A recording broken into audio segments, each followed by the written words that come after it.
પ્રત્યાક્ષેપ થઈ રહ્યા છે તેને લઈને આપણી સાથે જે આશ્રમના નવનિયુક્ત મેનેજર છે રામભાઈ ગઢવી તેમની સાથે વાત કરીશું. રામભાઈ, સૌપ્રથમ તો એ વાત છે જે એકબીજા ઉપર પ્રત્યાક્ષેપ થઈ રહ્યા છે, સંપત્તિને લઈને વિવાદ સર્જાયો હોવાની વાત સામે આવી રહી છે, શું કહેશો? આમાં સંપત્તિને લઈને કોઈ વિવાદ નથી. ખાલી ને ખાલી એક સનાતન ધર્મને બચાવવા માટેનો એક પ્રયાસ છે. ઘણીવાર ઋષિ ભારતી બાપુએ ભૂલ કરી છે, વિશંબર ભારતી બાપુએ જાતા કરેલા છે, હરિયાનંદ બાપુએ જાતા કરેલા છે 2-3 વાર, પણ વારંવાર ભૂલ ઉપર ભૂલ કરતા ગયા અને છેલ્લે પરિણામ આવું આવ્યું. એના હિસાબે અત્યારે એને હેરાનગતિ થઈ. બાકી બીજો કોઈ સંપત્તિની આ કોઈ છે નહીં. આ તો ગુરુચેલા પરંપરા છે. આજે હરિહરાનંદ બાપુ અહીંના મહંત તરીકે છે, કાલે કોઈ બીજા હરિહરાનંદ બાપુ જેને નિમશે એ સાધુ મહંત તરીકે બેસે, એ આનું ધર્મનો પ્રચાર કરશે અને સાધુ સંતો અહીંયા આવશે, રહેશે, ઉતરશે, ખાઈ પીને આનંદ કરશે. વિશંબર ભારતી બાપુનો એક આદેશ હતો, ભોજન કરાવો અને ભજન કરો. એ પ્રથા બાપુને ચાલુ રાખવાની છે અને અહીંયા એ બધું વ્યવસ્થા બંધ થઈ ગઈ હતી. એના માટે આ બાપુએ પગલું ભરેલું છે. રામભાઈ, એક વાત એ પણ સામે આવી રહી છે કે જે ઋષિ ભારતી બાપુ હતા તેમના સંચાલનથી ટ્રસ્ટીઓમાં નારાજગી જોવા મળતી હતી. તો કયા પ્રકારનું વર્તન હતું કે જેને લઈને લોકોમાં આ જે ટ્રસ્ટીગણ હતા તેની અંદર નારાજગી જોવા મળતી હતી? એમને ટ્રસ્ટીઓ સાથે અભદ્ર ભાષામાં વાતચીત કરેલી છે, ટ્રસ્ટીઓની મારવા દોડેલા છે, ટ્રસ્ટીઓને કોઈ એ ટ્રસ્ટી ગણતા જ નહીં, એ પોતે જ સર્વે સર્વા હોય એવું વાતાવરણ હતું. ગેટ 24 કલાક બંધ રાખવા, 4 બાઉન્સરો રાખવા, 2-4 ગનમેન રાખવા, બસ પૈસા બેફામ ઉડાડવા, આ જ એનો એક વિષય હતો. એને સાધુને મેં અગાઉ ઓલામાં કીધું છે કે એને કોઈ લેવા દેવા જ નહોતું. એ તો ફોરેન ટ્રીપો મારે છે 2 આરોવાર. જો સાધુ તરીકે હોય તો આવું ન હોય. તો આ તો બધું ગેરવ્યાજબી છે. પ્રજાનો પૈસો તમે બેફામ ઉડાડો, તમે તમારી મનમાની કરો. ટ્રસ્ટની આ તો એક પબ્લિક ટ્રસ્ટ છે, આનો પૈસો તમે ગેરવ્યાજબી ઉડાડો તો આ વાત વ્યાજબી નથી. અને એ બાપુની નજરમાં આવ્યું. ટ્રસ્ટીઓએ બાપુને જાણ કરી કે આવું છે. બાપુ મારા ગુરુ છે, તો ગુરુની હિસાબે હું એનો શિષ્ય છું, હું અહીં આવ્યો છું અને જે કાંઈ લીગલ અને સાચું હશે એ આવશે બારું બધું. કયા પ્રકારે કઈ જગ્યાએ ફોરેન ટ્રીપો મારેલી છે, કોની સાથે જતા હતા તે અંગે કોઈ માહિતી આપને મળી છે કે કેમ?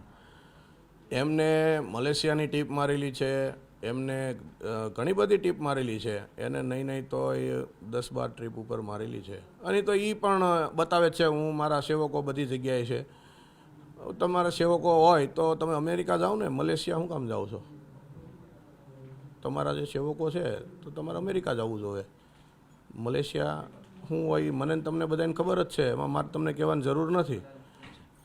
હમણાં એ પણ વાત સામે આવી હતી કે ક્યાંક ને ક્યાંક પોતે જે સાધુ હતા, સાધુ સંત હતા, તેમ છતાં આશ્રમની અંદર કેટલીક જે પ્રવૃત્તિ હતી તે સાધુ સંતની જે ગરિમા છે તેને શોભે તેવી ન હતી. તો કયા પ્રકારની જે આ પ્રવૃત્તિઓ છે તે આશ્રમની અંદર કરવામાં આવતી હતી? આપ જ્યારે અહીંયા આવ્યા ત્યારે કઈ વસ્તુઓ આપને સામે આવી છે? વિશંબર ભારતી બાપુ જ્યારે અહીંયા હતા ત્યારે અહીંયા વૃદ્ધાશ્રમ ચાલુ હતું, ગૌશાળા ચાલુ હતી, ભોજન અને ભજન ચાલુ હતા. આજુબાજુના સરખેજ ગામના પબ્લિક સેવકો દર્શન કરવા આવતા, બાપુ હારે સત્સંગ કરવા આવતા, બેસતા, રાત્રે મોડે સુધી પ્રોગ્રામો હાલતા હતા. અહીંયા મારા પપ્પા અવંતિકા ભારતી બાપુ હારે બેસતા, મારા પપ્પા, અને ત્યાંથી અમારા સંબંધ છે. એવું નથી કે હરિહરાનંદ બાપુ હારે તે અમારા સંબંધ હોય. અમારે ભારતીય આશ્રમ હારે જૂનો સંબંધ છે. અને એને લઈ અને આજે આશ્રમનું વાતાવરણ ખરાબ થયું તો આ વાત વ્યાજબી નહોતી, એટલે અમારે આવવું પડ્યું છે. અને અત્યારે અહીંયા ખાલી 10થી 12 વૃદ્ધાશ્રમમાં વૃદ્ધો છે. એની પરિસ્થિતિ બહુ ખરાબ છે, કારણ કે પંખા નથી, લાઇટું નથી, પાણીની કોઈ વ્યવસ્થા, નળ ખરાબ છે, સંડાસ બાથરૂમની ગેંડીઓ તૂટી ગઈ છે બધી. એટલે વૃદ્ધોને આપણે રાખવી તો એને આપણે રાખવાની વ્યવસ્થા હોવી જોઈએ. પછી આપણે ઉપર પીજી ચાલુ કર્યા હતા. આ એક ધર્મનું, આ એક ટ્રસ્ટની જગ્યામાં આ ખોટી વાત કહેવાય. આ ન થવું જોઈએ. એ એને કર્યું. તમારી પાસે પૈસા નહોતા, તમારે ગુરુને કહેવું હતું ભાઈ મને 5 રૂપિયા અહીંયા મારે ઘટે જ મોકલો. અહીંયા પૈસાય પડ્યા છે. બાપુની હયાતીમાં જે કાંઈ રકમ હતી 30, 40, 50 લાખ રૂપિયા એની એફડી કરાવેલી પડી જ છે. હરિહરાનંદ બાપુએ 1 રૂપિયો કોઈ આશ્રમમાંથી નથી લેતા. એ જૂનાગઢ આશ્રમમાંથી નથી લેતા, અહીંયા આશ્રમમાંથી નથી લેતા. એ એના પર્સનલ ખર્ચા એના સેવકોમાંથી કાઢે છે. અને એનો હું તાજનો સાક્ષી છું. મારી પાસે બાપુનું ન હોય તો મને હોત કીધેલું છે ગ્રામ પૈસા એટલે મેં કરાવેલી વ્યવસ્થા છે. એટલે કોઈ સંપત્તિની હારે હરિહરાનંદ ભારતી બાપુને લેવા દેવા નથી. ઋષિ ભારતી બાપુને 100% લેવા દેવા છે. અને એને ડોક્યુમેન્ટ ઉપર સાબિત કરી દીધેલું છે. મામલતદારમાં એક જમીન છે અહીંયા દ્રસ્કોઈવાળી, તો એ જમીનમાં એ નામ ચડાવવા ગયા તો ઓલા એવું કહેશે કે ભાઈ તમે મેનેજિંગ ટ્રસ્ટી નથી, તમારું નામ ન ચડે. એને એ મેટર રદ કરેલી છે.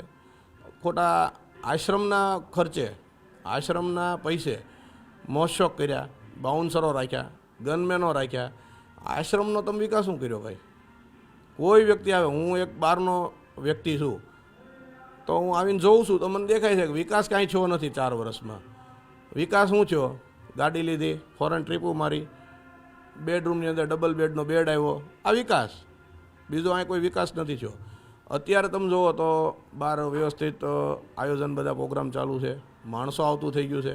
આજુબાજુના માણસો આવીને મને વાત કરી કે તમે આવ્યા સારું છું.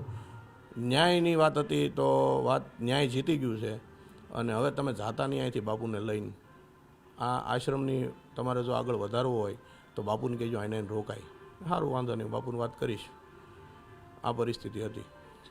તો ખાસ કરીને આ જે આશ્રમ છે, ભારતીય આશ્રમ, કે જેનો જે સંચાલન છે તે અત્યાર સુધી ઋષિ ભારતી બાપુ કરતા હતા, પરંતુ ક્યાંક ને ક્યાંક ટ્રસ્ટીઓની અંદર જે નારાજગી જોવા મળતી હતી ને ત્યારબાદ તેને લઈને હવે આ આશ્રમનું સંચાલન છે તે હરિહરાનંદ બાપુ દ્વારા સંભાળવામાં આવ્યું છે. કેમેરામેન અમિત શર્મા સાથે ઋત્વિજ સોની, ન્યૂઝ 18 ગુજરાતી, અમદાવાદ.